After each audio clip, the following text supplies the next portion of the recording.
Olá, alunos, espero que esteja aí tudo bem com vocês nesse momento difícil que a gente está enfrentando, né? E por isso estamos aqui com essa atividades aí em forma remota, né? Com vocês, sem poder aí estar aí com esse contato aí presencial, né? Que é muito melhor, né? Acho que essas atividades remotas, sim, a tecnologia ajuda bastante, mas eu creio que seja de forma complementar, nada substitui, né, o contato direto, humano, né,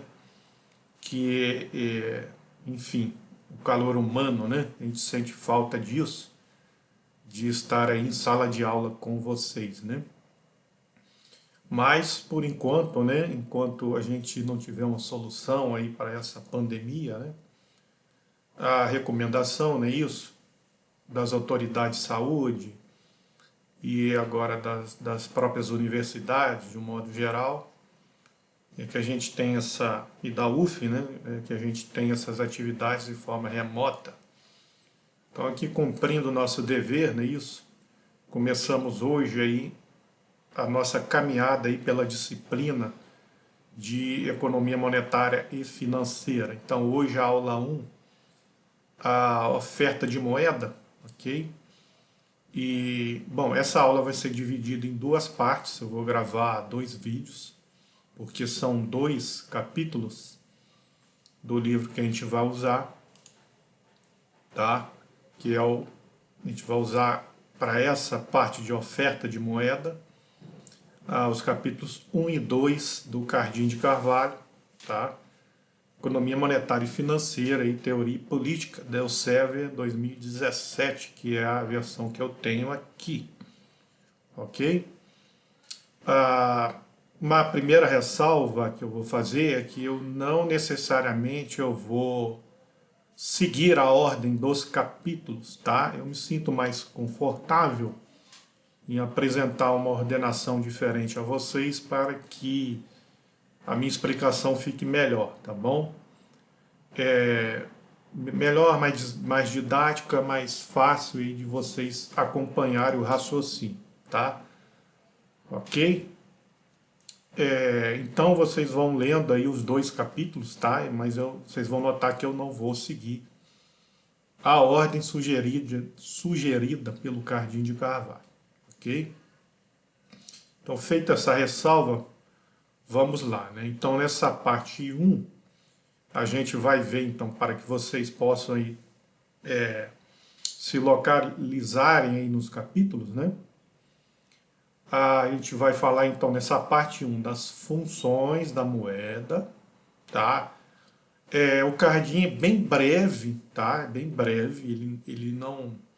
Acho que ele não toma mais do que 2 páginas ali iniciais para falar das funções da moeda, tá? Ele é bem sucinto. Diferente de outros livros, se eu tivesse adotado algum outro manual de economia monetária, a gente veria ali no início, né, de repente um capítulo inteiro só sobre a história da moeda, o surgimento da moeda, enfim. Mas como eu preferi adotar o Carrinho de Carvalho, ele é bem sucinto e a gente passa mais rápido em relação a isso, tá? Então a gente vai falar basicamente só as 3 funções básicas e mais importantes da moeda. É aí o que ele faz, né? Depois a gente vai falar das funções do Banco Central, é uma coisa que ele põe mais para frente. Eu não sei o certo se é ainda no capítulo 1 ou já no capítulo 2, tá? Mas está bem mais para frente. Vocês vão ver aí ao olhar o capítulo. Então as funções do Banco Central eu já puxo para o início, que eu acho que fica mais legal, mais didático, falar logo das funções da moeda e funções do Banco Central junto. Porque logo depois, aí sim, a gente vai entrar na questão da moeda do sistema monetário, que é como o Banco Central, então, realmente coloca liquidez e moeda na economia. E aí, por fim, como essa liquidez, essa moeda que ele coloca na economia, que é a base monetária ou papel moeda emitido, né?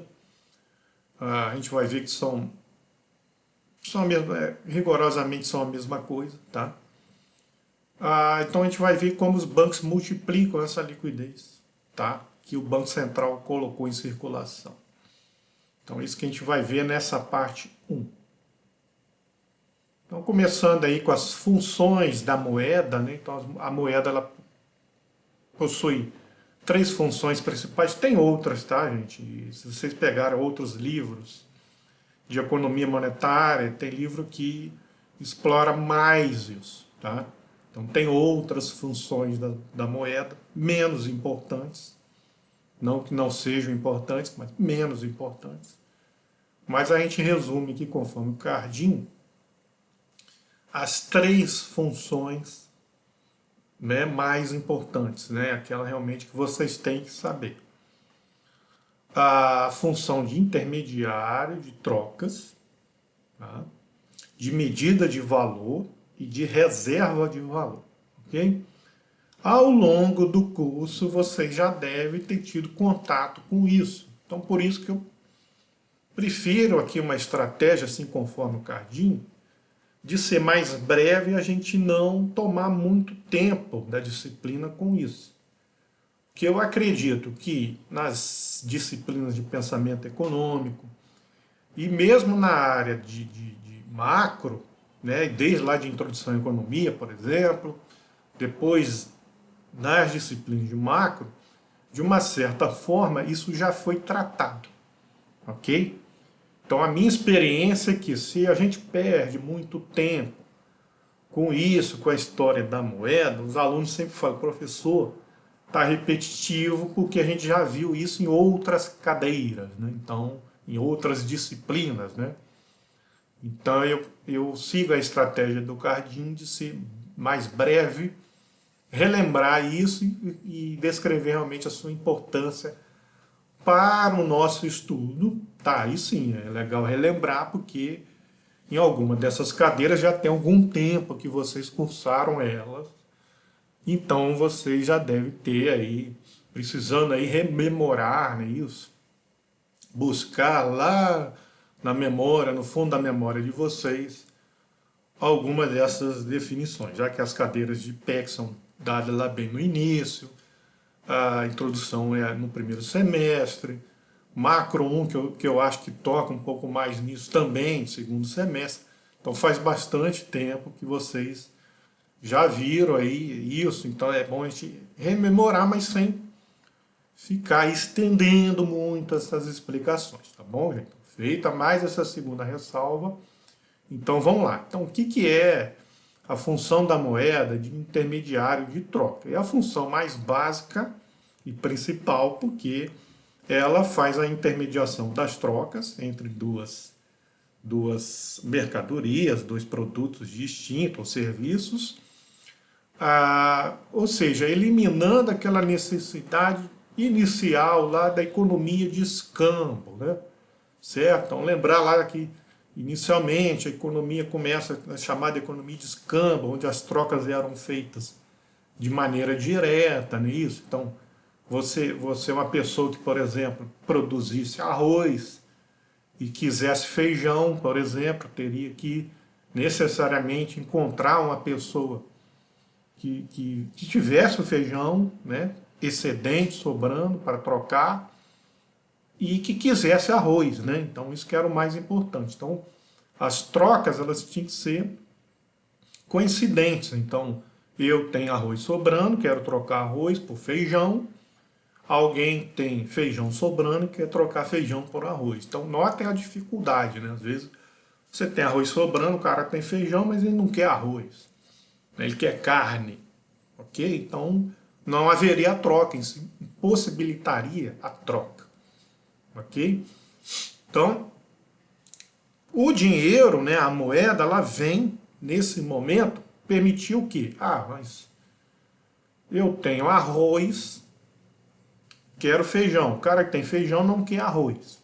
Mas se tem o dinheiro, eu consigo vender esse arroz para alguém que tem o dinheiro, eu pego o dinheiro e compro feijão. Tá? E aí estaria resolvido. Então, o dinheiro ele faz essa função de eliminar essa necessidade de ter essas coincidências, né? E isso é o que travava a economia e o desenvolvimento econômico, né? Então, a partir do uso do dinheiro, e aí vocês, né, lembraram um pouco dessa história da moeda, muitos bens foram tratados como moeda ao longo da história da humanidade, até que a gente chegasse do ouro e na prata, e aí o ouro da prata foi substituído pelo, pelo papel moeda, né? Enfim, é chamada moeda fiduciária, a gente, enfim, na moeda fiduciária, que é o que a gente tem hoje em dia, né? Então, que é a moeda bancária, né? Ok? Então, esse é o papel importante da moeda, ela possibilita aí a agilidade, não é isso? Mais fluidez nas trocas, possibilitando aí que a humanidade pudesse ter um ganho muito maior, um desenvolvimento econômico muito maior, ok? Então essa é a primeira. A segunda decorre disso, dessa primeira, é que a moeda ela tem que medir, de alguma forma, o valor das coisas, dos produtos, né? Então, por que medir, né? Então, por exemplo, então, o cara tinha arroz, queria trocar por feijão, então, vamos voltar lá na economia de escambo. E aí, o cara que tinha feijão queria arroz. Mas quanto? Qual a quantidade de arroz? Aí a pergunta, né? Mas qual a quantidade de arroz? Quantos quilos de arroz eu tenho que dar? Por quantos quilos de feijão? Essa é a segunda, né, questão aí a ser tratada. A primeira é que tinha que haver coincidência. Isso a gente falou, o dinheiro resolve isso, intermediando a troca. Ok? Então não vai precisar ter coincidência. Eu vendo arroz para alguém que quer arroz, pego o dinheiro, vou lá no cara que tem feijão, compro feijão. Resolvido. A segunda é, mas e qual é a medida de valor do arroz? Por quanto dinheiro? Aí a primeira pergunta, lá no escambo seria assim, quanto de arroz eu tenho que dar por quanto de feijão? Então imagine que você seria uma área lá que é muito produtora em arroz e menos produtiva em feijão. Então você teria que, por exemplo, dar 2 quilos de arroz por 1 quilo de feijão naquela região, né? Então aí você já está valorando, você tá medindo feijão em termos de arroz e vice-versa, arroz em termos de feijão. Ok? Então, o dinheiro também vem fazer isso. Então, na verdade, ele vai valorar o arroz agora em dinheiros, em moedas, e não mais diretamente em feijão, por exemplo. E aí, com essas moedas é que eu vou comprar o feijão. Então, tudo vai ser agora valorados em termos dessa moeda comum que circula, passa a circular na economia. Então, isso que é a medida de valor. Então, quanto vale 1 quilo de arroz, né? Certo? Quanto vale 1 quilo de feijão? Quanto vale 1 quilo de carne? Então, essa é a medida de valor, é por quanto que eu vou vender o meu arroz, por quanto que eu vou vender a carne, o feijão, etc. Ok? E a terceira função da moeda aí, que decorre também das demais, é a reserva de valor, ou seja, e que permite que eu não precise trocar imediatamente uma coisa por outra. Então, por exemplo, eu quero arroz, eu tenho arroz, quero feijão, certo? Mas, por exemplo, o cara está lá ainda produzindo feijão, o feijão ainda não colheu o feijão, ainda não fez a colheita. Eu colhi o arroz, eu quero feijão quando a colheita dele for feita. Vai demorar ainda mais uma semana para que essa colheita de feijão seja feita. Então eu vendo meu arroz, pego essa moeda, posso guardar essa moeda, não é isso? E daqui a uma semana ela vai valer aí praticamente a mesma coisa que valia há uma semana atrás, né? Então, vocês já aprenderam ao longo do curso que uma das perdas aí de valor da moeda ao longo do tempo é a inflação, ok? Então, em uma semana, a inflação, assim, não sei que seja um país descontrolado, né? Mas qualquer país com economia estabilizada, a inflação não vai corroer tanto assim. Você não vai perder tanto assim, o valor dessa moeda em uma semana, certo? Então, isso é reserva de valor. Então você não precisa pegar e gastar esse dinheiro imediatamente. Agora, se fosse o escambo, ok? E você trocasse lá, conseguisse trocar, ter a coincidência, trocar diretamente seu arroz pelo feijão que você quer. E aí você teria que imediatamente consumir aquele feijão. Ok? Ou você teria que... Ah, mas o feijão só fica pronto daqui a uma semana, só vai ter colheita daqui a uma semana. E eu já tenho arroz. O que eu vou ter que fazer? Armazenar esse arroz, esperar uma semana. Em uma semana, dependendo da técnica de armazenamento, ok? Você tem perdas, não é isso? Aí você tem perdas. Então, haveria uma perda aí em uma semana. E, enfim, de você esperar aí a colheita do feijão. Ok, gente? Então, são essas as dificuldades que existiam hein, já há bastante tempo, né? Mas que foram superadas aí ao longo da história aí da humanidade, ok? Bom, segunda coisa que a gente tem que falar aqui são as funções típicas do Banco Central, essa que eu disse que está mais à frente aí nos capítulos, mas eu gosto de falar já de início, para a gente já se situar, para que vocês já se situem do que a gente está falando. Então a gente já está falando da moeda, não é isso? Então, a primeira coisa, então, economia monetária, essa disciplina, ela vai tratar do mercado monetário. Isso. O mercado monetário é um dos 4 mercados que existe. Então, além do mercado monetário, você tem o mercado de câmbio, o mercado de capitais e o mercado de crédito. Ok? Certo?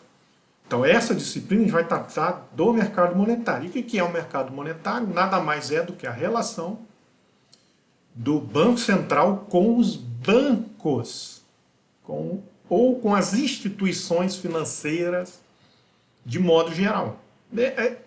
Eu vou sempre falar aqui como bancos, tá? Mas na verdade o termo mais adequado seria instituições financeiras, tá? Que existem diversos tipos de bancos, tá? E de instituições financeiras que atuam aí no mercado de modo geral. De modo geral. Mas normalmente no mercado monetário são os bancos, tá? Os grandes bancos aí, ok? Que tem essa relação com o Banco Central em termos de quê? Moeda. Então por isso que a gente falou primeiro aí da moeda, certo? As suas funções principais, um pouquinho aí, bem breve da história da moeda, não é isso? E agora, o papel importante que o Banco Central tem dentro disso tudo, não é isso? Então é uma instituição que, primeiro, ele é o emissor dessa moeda. E é ele que controla a liquidez nesse mercado monetário. Ok? Certo? Então ele detém esse monopólio de emissão de moeda, ok? Ninguém mais dentro de um país pode emitir moeda, não é isso? É fraude, não é isso? Ok? Então só o Banco Central realmente emite a moeda e padrão legal do país. E é ele que é o responsável por controlar a liquidez que os bancos possuem, né? E que vai chegar até a ponta, ou seja, aos correntistas aí dos bancos. Ok? Então é ele que é responsável aqui aumentar ou diminuir a liquidez conforme a necessidade da economia. Então essa é a primeira função dele. A segunda, ele é o banqueiro dos bancos. Então ele funciona como se fosse um banco dos bancos comerciais, não é isso? Então os bancos comerciais depositam, não é isso? Parte dos seus recursos, do seu dinheiro, da sua moeda, lá no Banco Central, fica guardado lá. Então a gente vai ver, eles podem depositar obrigatoriamente ou compulsoriamente, ou pode depositar lá voluntariamente, ok? A gente vai detalhar mais isso daqui a pouco. Segundo, ele é o regulador do sistema financeiro. Então, regulador significa em termos de regras. Então, é ele que cria as regras, define as regras e fiscaliza para ver se os bancos estão cumprindo essas regras. Ok? Então, todo o tema de regras e legislação no mercado financeiro, ok? É definido aí pelo Banco Central, ok? Claro, também pelo governo lá, não é isso? Mas questões que não são leis, são apenas regulamentações, aí é definido pelo Banco Central, ok? Então, por exemplo, agora, atualmente, a gente está vendo aí que vai ter o fim do DOC e do TED, que são as transferências entre bancos, né? Que tinha toda aquela rigidez de horário de transferência, de volume de transferência, né? E aí isso vai acabar, agora a gente vai ter um modelo mais flexível, mais fácil e sem a necessidade de você cumprir determinado, né, horário, limite de transferência e tal, ok? Então isso é uma inovação aí que o Banco Central é que determina, ok? Claro, tudo isso depende, claro, da disponibilidade tecnológica, né? Outra coisa que a gente vai falar ao longo da aula também, que influencia muito, né? Isso, é essa relação, influencia aí o funcionamento do mercado monetário, ok? Que é a tecnologia, ok? Aplicada a esse sistema monetário, ok?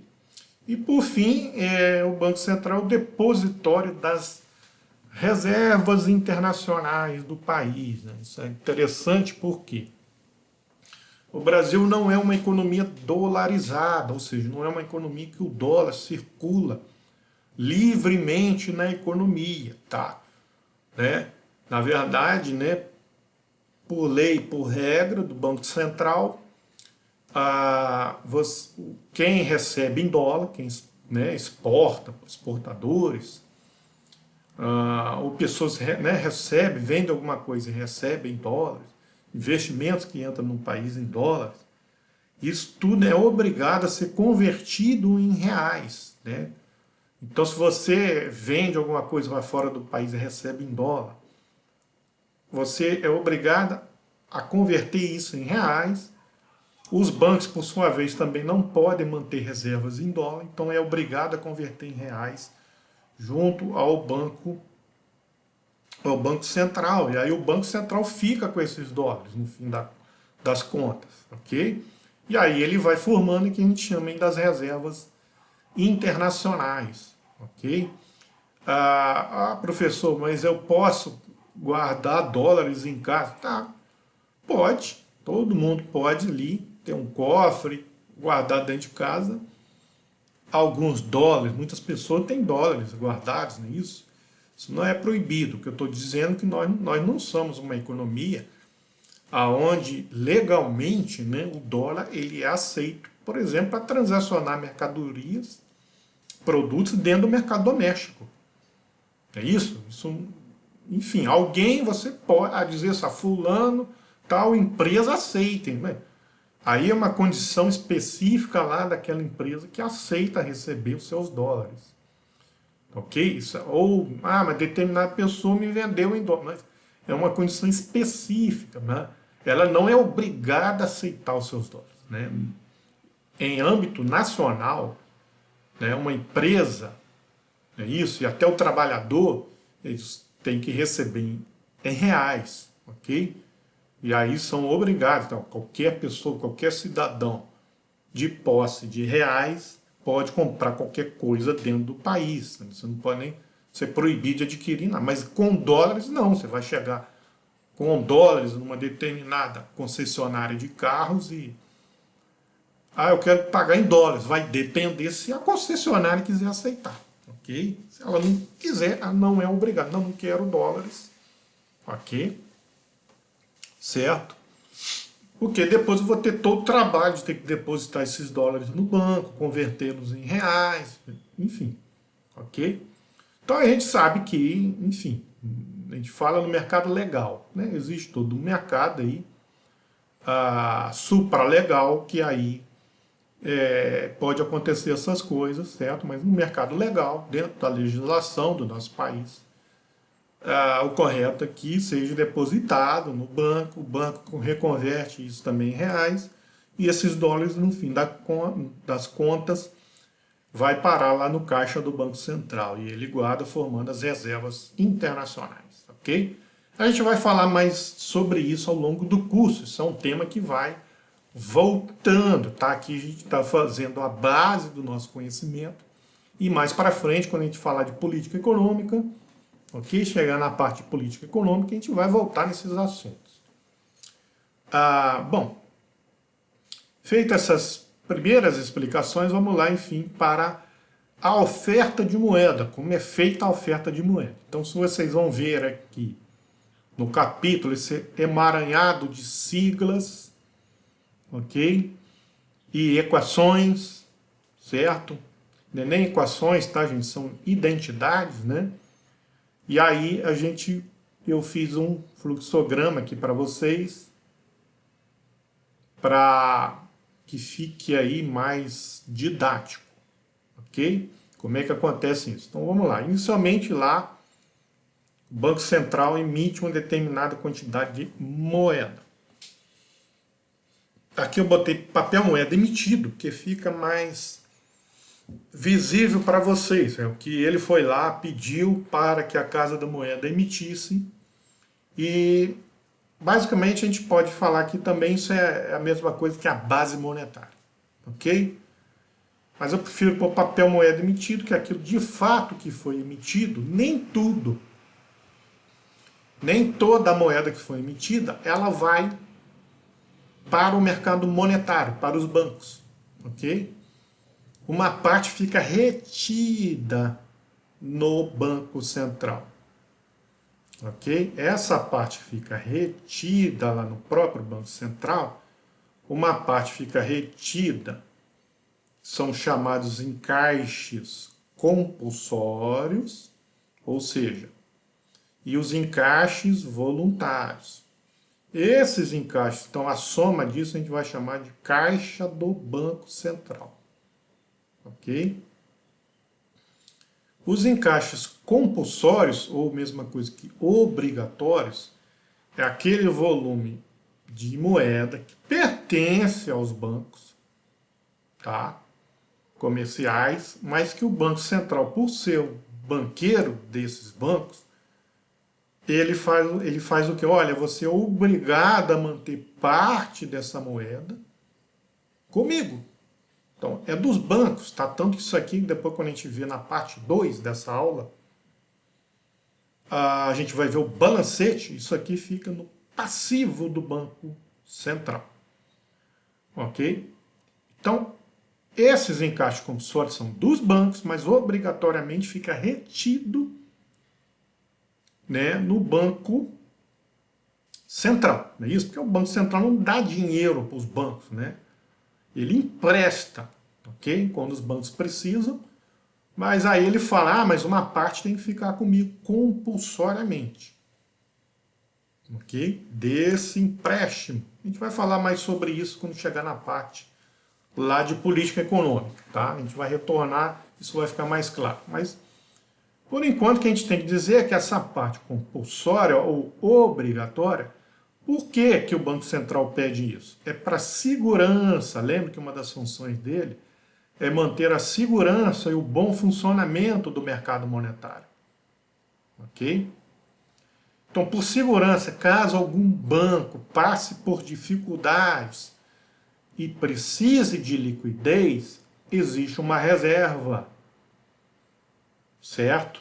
Então, não é o Banco Central. Aí, por exemplo, a gente vai ver também na parte política econômica, vai explicar melhor isso. É um banco que vai emprestar para o outro, certo? Ou pode ser o próprio Banco Central, certo? Mas, enfim, isso é por segurança, caso um banco passe por dificuldade, um banco venha a quebrar, para que não haja ruína, né, ou a descoordenação total do sistema monetário. E aí existe uma reserva que o Banco Central pode utilizar imediatamente para salvar aquele banco ou para estabilizar ali a liquidez no mercado monetário, enquanto aquele banco, por exemplo, não é vendido para outro. Então, na história aí recente do Brasil, a gente tem exemplos de salvou um banco, vendeu um banco, ok? E tem os encaixes voluntários. Aí esses são aqueles encaixes que os próprios bancos fazem voluntariamente, deixam voluntariamente lá junto ao Banco Central, tá? E aí eles fazem isso que às vezes vai render os juros, tá? Tá tudo lá, esse dinheiro são dos bancos. Então o Banco Central, quando fica com esse dinheiro, ele paga um juro aos bancos, tá? Então, às vezes, por que eu vou deixar voluntariamente um dinheiro se eu poderia estar fazendo negócio, né? Se o banco poderia estar fazendo negócio com esse dinheiro, ok? Então, ele deixa voluntariamente lá, porque, obviamente, o Banco Central pagará uns juros por isso, ok? Senão não faria sentido. Então, descontando essa parte que fica retida lá no Banco Central, sobra aqui o que a gente chama de papel moeda em circulação. Então, papel moeda emitido menos o caixa do Banco Central ou menos o encaixe compulsório e o encaixe voluntário é igual ao papel moeda em circulação. Ok? Esse papel moeda de circulação que efetivamente chega aos bancos para que os bancos façam negócios, não é isso? Os seus negócios. Mas dessa parte, os bancos também retêm mais um pouco. São os encaixes técnicos. São chamados técnicos porque não faz sentido. Por que um banco reteria dinheiro e perderia, né, a oportunidade de fazer negócios guardando dinheiro à toa? Não, tem um motivo para isso. Então são motivos técnicos. Por quê? Nem sempre na economia, vocês já aprenderam isso, pagamentos e recebimentos são coincidentes. Então, no caso dos bancos, saques e depósitos nem sempre são coincidentes. Às vezes pode ter mais saques do que depósitos e o banco ficar sem liquidez, né, num determinado momento do dia. Então aí ele recorre a esse encaixe técnico que ele mantém lá. Por quê? Porque se ele não mantém muito esse encaixe técnico, e em uma determinada hora do dia lhe falta liquidez, ele teria que recorrer ao Banco Central. E ao recorrer ao Banco Central, ele vai pagar juros ao Banco Central por pegar a liquidez lá junto ao Banco Central, ou, o que é muito comum, pegar a liquidez com um outro banco. Mas tudo isso a gente vai ver na parte política econômica que é feito por intermediação do Banco Central. Nenhum empréstimo que a gente fala no mercado interbancário, e aí essa palavra vai aparecer mais para frente, mas é bom que eu já falei aqui agora, o mercado interbancário é a relação entre os bancos. Não é isso? Então um banco quando faz empréstimo para o outro, exatamente disso, um banco ficou ali momentaneamente sem liquidez, e aí ele toma com outro banco, isso não ocorre diretamente entre os bancos, mas ocorre por intermédio do Banco Central, ok? Certo? Mas isso aí vai ser detalhado mais à frente nas aulas de política econômica, ok, gente? Então, papel moeda em circulação, menos o encaixe técnico, ele é o quê? O papel moeda em poder do público, ok? Então, retirou o encaixe técnico, o que sobra, o que efetivamente vai para a mão das pessoas, do público, é o chamado papel, moeda e poder do público. Ou seja, efetivamente estão com os correntistas dos bancos. Ok? E aí é com esses dinheiro que as pessoas vão pagar suas contas, não é isso? Fazer transações. Mas sempre um percentual desse papel moeda principalmente para as pessoas que têm mais renda, né? Quanto maior a renda, lembrem disso, né? As pessoas já satisfazem as suas necessidades, sobra um dinheiro que ela o quê? Mantém de volta depositado no banco. Ela não retém isso, né? Aquela longa discussão, a gente já teve essas discussões. Então, por exemplo, eu já lecionei macro 4, em macro 4 a gente tem uma discussão em relação à teoria keynesiana, de que ou as pessoas compram títulos e depositam isso de volta, mas tem uma parte também que é o entesouramento. E o próprio Banco Central calcula esse entesouramento, né? Então, só para ser aqui mais rigoroso, né? De fato, as pessoas consomem, transacionam, entesouram, né, uma parte, e aí o que sobra se deposita, ok? É depositar de volta. E aí que vai acontecer o que é o chamado multiplicador monetário, que a gente já vai ver logo em seguida. Ou seja, o fato das pessoas manterem parte da sua renda depositada lá é o que criou os chamados bancos lá na história, né? Se a gente voltar na história da moeda, quando a moeda ainda era ouro e prata, para ficar mais claro aqui para vocês, né? Era muito difícil carregar ouro e prata, ok? Era muito difícil ficar carregando ouro e prata.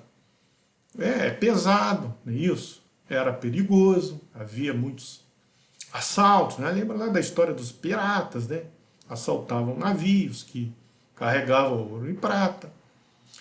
Então, esse ouro, as pessoas mais abastadas, né? Os grandes comerciantes da época, começaram a deixar esse ouro e prata depositado, guardado com uma pessoa que garantia a segurança, né?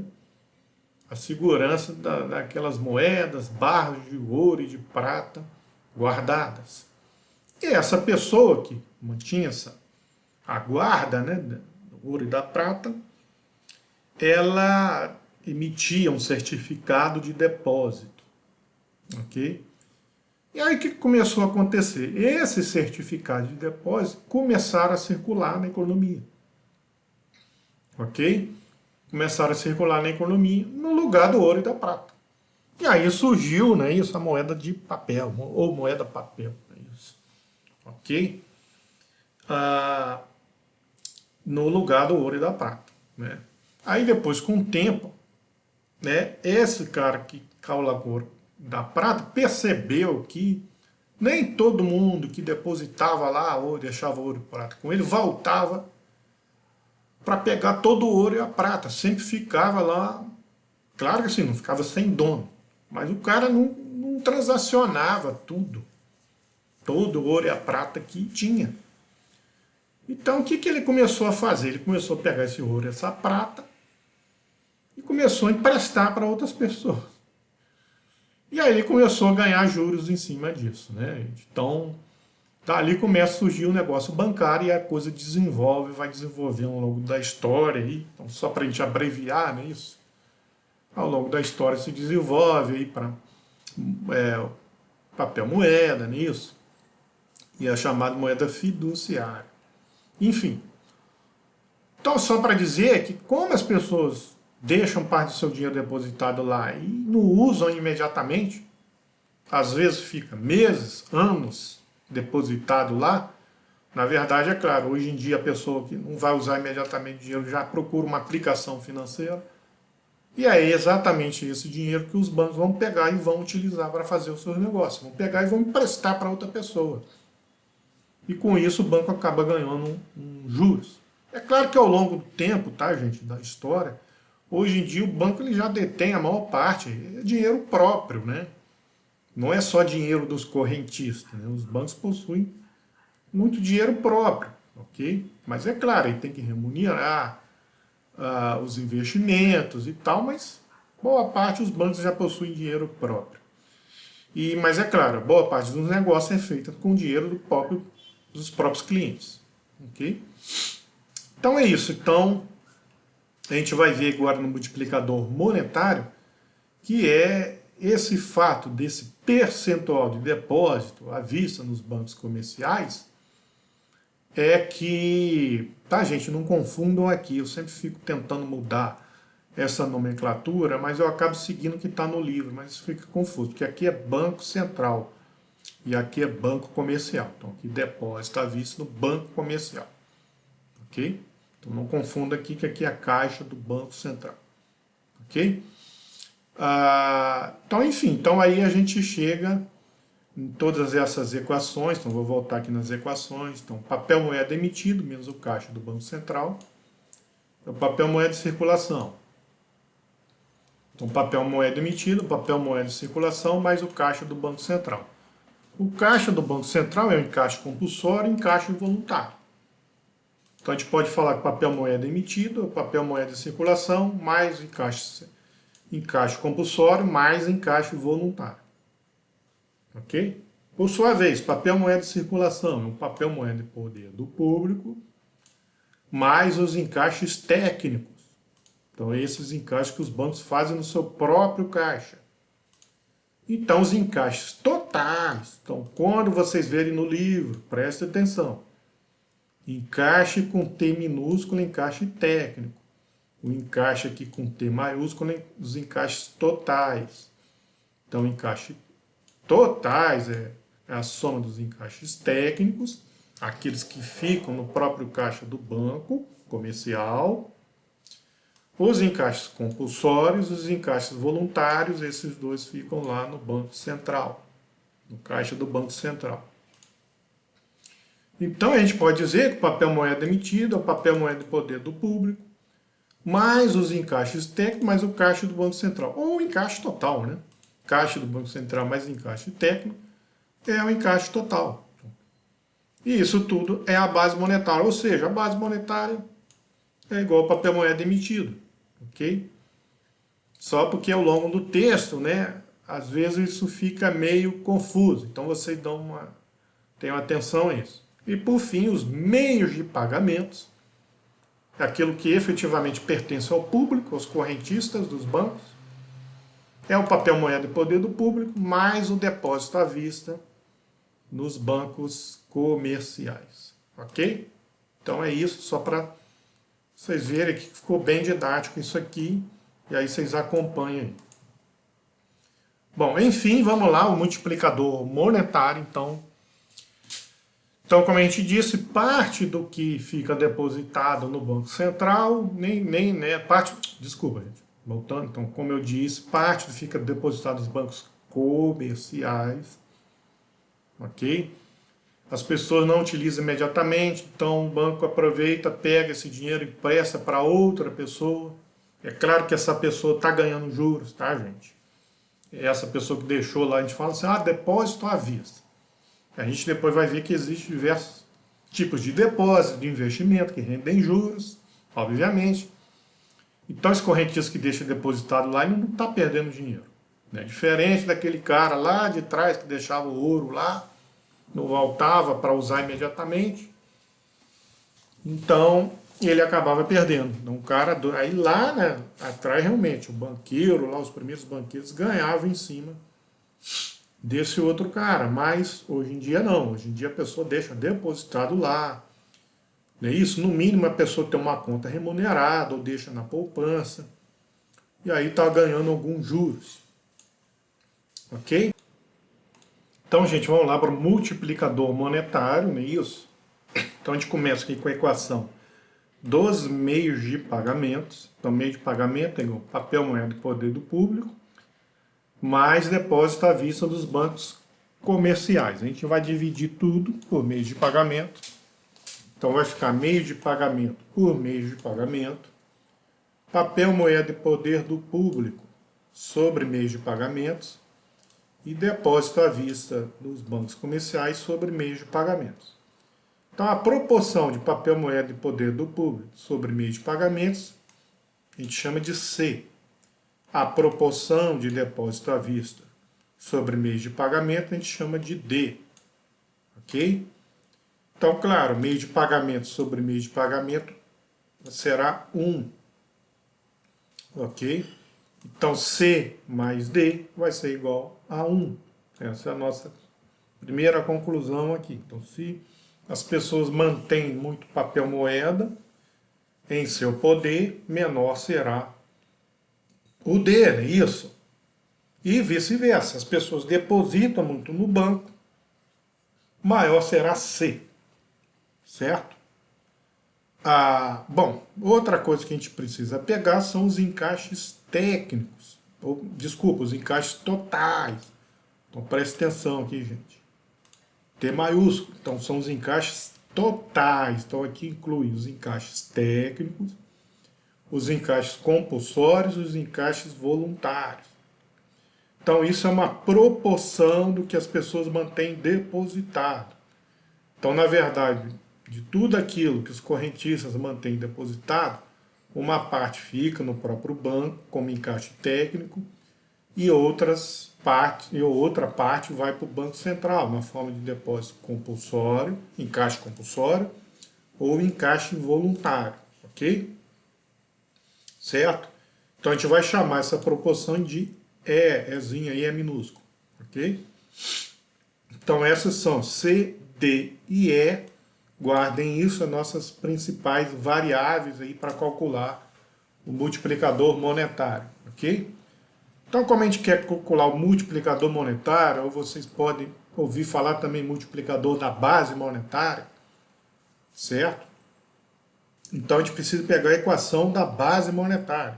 Então, a base monetária é o papel moeda do poder do público mais os encaixes totais, ok? A gente viu lá antes, né? Então, a base monetária vai ser, a gente pode pegar, então, papel moeda em poder do público é igual a meios de pagamentos menos depósitos à vista. Ok? Então, chegamos nessa equação. E a gente pega, divide tudo por meios de pagamento, vai chegar nisso aqui. Base monetária dividido por meio de pagamento por meio de pagamento, depósito à vista por meio de pagamento, e encaixes totais por meio de pagamento. Ok? Aqui a gente faz outro artifício, a gente vai multiplicar só esse último fator aqui por depósito à vista sobre depósito à vista. Ok? É a mesma coisa que a gente estivesse multiplicando aí por 1, não faz diferença, né? Mas em termos da equação vai melhorar a nossa equação aqui.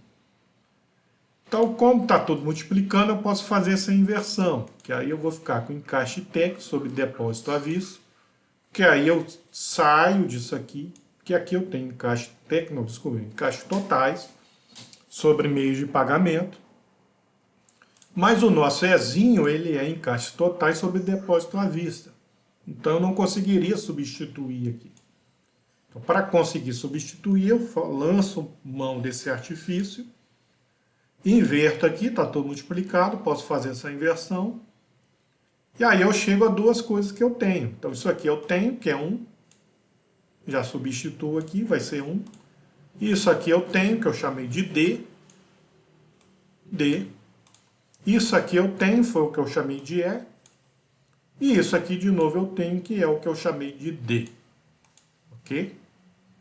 Então eu chego a isso, ok? E aí agora o que eu vou fazer? Eu boto D em evidência, chego nessa forma aqui. Só coloquei o D em evidência lá da equação anterior.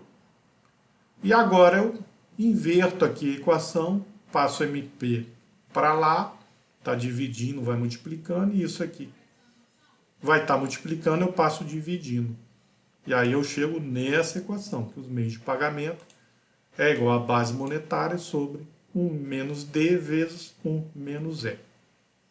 Ok? E aí, se eu chamar aqui de 1, isso fica aqui 1 sobre 1 menos D, 1 menos E, que é o nosso multiplicador aí, monetário. Ok? Então vocês vão ouvir aí na literatura ou multiplicador monetário, ou multiplicador da base monetária, ou multiplicador dos meios de pagamentos. Ok? Então, o multiplicador monetário, então vamos lá para os exemplos aqui. Então, imagine lá, E 0,5 e D 0,5. Então, as pessoas pegam do papel moeda deixam metade depositada. É isso que significa esse D igual a 0,5. Metade, né, de modo agregado, tá, gente? Já de todos os correntistas, de todos os bancos. De modo agregado e médio, mantém metade da sua renda, dos seus recursos monetários, depositados no banco, a outra metade se faz transações, ok? O banco, por sua vez, junto lá ao Banco Central, né, e junto com a política do Banco Central, tem que manter aí já somado os encaixes totais, tanto aquele técnico que fica no próprio banco, quanto aquele que vai lá compulsoriamente ou voluntariamente para o Banco Central, de forma média agregada 0,5, ou seja, a metade também. Metade ele vai pegar, vai fazer negócios, metade fica retida, né, nos encaixes. Se for assim, a cada 100 reais, quanto que dá aí a multiplicação? A cada 100 reais que o Banco Central colocar em circulação, então fica 100, 1 menos 0,5, 1 menos 0,5. Ok, gente? Eu indico a vocês, para não haver erro de cálculo, que, claro, primeiro calcule o que está dentro de parênteses, tá, gente? Então, 1 menos 0,5 vai ser 0,5, ok? Aí sim, você vai pegar esse 0,5 vezes 0,5, vai dar 0,25. E aí sim, 1 menos 0,25 vai dar 0,75. Então, 100 dividido por 0,75 dá 183,3. Então, de cada 100 reais emitido, colocado em circulação, ou seja, efetivamente, cada 100 reais de papel moeda emitido, ele vai se transformar em R$ 133,30, ok? Então, isso que é a multiplicação, certo? Aí agora a gente vai fazer as nossas suposições aqui. Então, a primeira delas, o que acontece se o Banco Central mexer nesses encaixes? Então, se ele aumentar, por exemplo, obrigatoriamente os encaixes compulsórios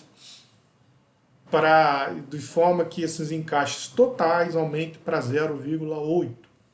Então, olha o que vai acontecer. Trocamos aqui para o 0,8.